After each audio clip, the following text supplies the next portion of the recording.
Dear student, आज की class में हम लोग रिप्रोडक्शन के बारे में जानकारी प्राप्त करेंगे।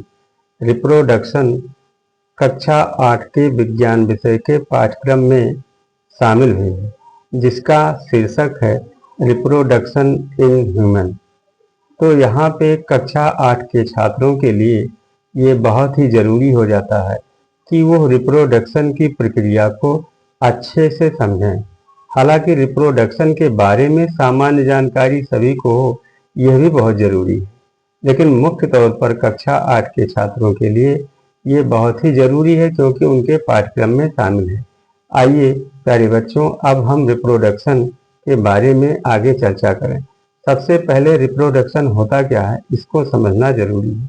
तो रिप्रोडक्शन एक ऐसी प्रक्रिया है जिसके द्वारा प्रत्येक जीव अपने ही समान नए जीव को जन्म देता है।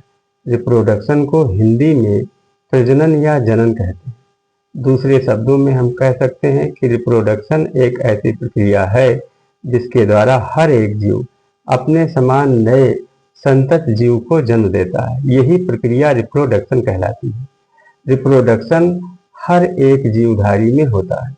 कोई ऐसा जीव नहीं है या कोई ऐसा पादप या प्लांट नहीं है जिसमें रिप्रोडक्शन ना होता। रिप्रोडक्शन जीवित जीव जंतुओं एवं वनस्पतियों में अनिवार्य रूप से शामिल होने वाली प्रक्रिया है। रिप्रोडक्शन अलग अलग जीवों में अलग अलग किस्म का होता है। क्योंकि जीवधारियों की संख्या बहुत ज़्यादा है, इसलिए रिप्रोडक्शन की प्रक्रिया को अलग अलग जीवों में अलग अलग होने के कारण मुख्यतया दो भागों में बांटा गया है।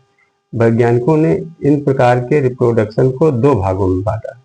पहले प्रकार के रिप्रोडक्शन को एसेक्सुअल रिप्रोडक्शन या हिंदी भाषा में अलैंगिक प्रजनन कहते हैं। दूसरे प्रकार के रिप्रोडक्शन को सेक्सुअल रिप्रोडक्शन या लैंगिक प्रजनन कहते हैं। क्योंकि दोनों प्रकार के प्रजनन को एक साथ शामिल करके चर्चा करने पर वीडियो बहुत लंबा हो जाएगा, इसलिए आज मुख्य तौर पर इस वीडियो में हम लोग अलैंगिक प्रजनन एवं उसके प्रकार के बारे में जानकारी प्राप्त करेंगे। अलैंगिक प्रजनन एक ऐसा प्रजनन है जिसमें प्रजनन की प्रक्रिया के दौरान गैमीट्स या युग्मक या सेक्स सेल का इस्तेमाल नहीं होता है। ना ही ये सब बनते हैं और ना ही इनका कोई उपयोग होता है। आसान तरीके से अगर इसको हम समझें तो जैसा जानते हैं कि उच्च वर्ग के जीव जंतुओं में जिनमें लैंगिक प्रजनन होता है उसमें युग्मक का निर्माण होता है। मेल में बनने वाले युग्मक को स्पर्म कहते हैं और फीमेल में बनने वाले युग्मक को ओवम कहते हैं। यहाँ पर इन दोनों का निर्माण नहीं होता है, अर्थात कोई गैमेट्स का निर्माण नहीं होता है। प्रजनन की प्रक्रिया के दौरान शरीर का कोई भाग इसमें शामिल होता है या शरीर के किसी भाग से नए जीव का निर्माण हो जाना ही अलैंगिक प्रजनन होता है। अलैंगिक प्रजनन की प्रक्रिया में हमने देखा कि यहाँ पे कोई सेक्स सेल का इस्तेमाल नहीं होता है। अलैंगिक प्रजनन को क्योंकि अलग अलग जीवों में ही अलग अलग तरीके का होता है, इसलिए अलैंगिक प्रजनन को मुख्यतया दो भागों में बांटा गया है। पहले प्रकार के अलैंगिक प्रजनन को हम फिशन या विखंडन कहते हैं और दूसरे प्रकार के अलैंगिक प्रजनन को हम बडिंग या हिंदी भाषा में मुकुलन कहते हैं। फिशन भी पुनः दो भागों में बांटा जा सकता है। पहले प्रकार के फिशन को बाइनरी फिशन या द्विखंडन विधि कहते हैं और दूसरे प्रकार के विखंडन को मल्टीपल फिशन या बहुखंडन विधि कहते हैं। अब यहाँ एक एक को हम अच्छे से समझते हैं। सबसे पहले जैसा कि अभी आपको बताया गया कि अलैंगिक प्रजनन का प्रकार फिशन है। यह दो प्रकार का होता है। सबसे पहले हम यहाँ पर बाइनरी फिशन को देखेंगे। बाइनरी फिशन अमीबा, पैरामीशियम, इग्लिना आदि में होता है।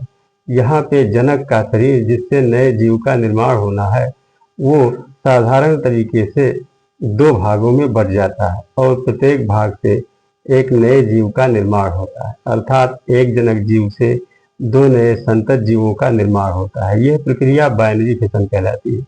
जबकि मल्टीपल फिशन के अंतर्गत हम देखते हैं कि जनक जीव से दो से अधिक की संख्या में नए जीवों का निर्माण होता है। इसका सबसे अच्छा आदर्श उदाहरण मनुष्य में मलेरिया रोग पैदा करने वाला प्रोटोजोआ प्लाज्मोडियम।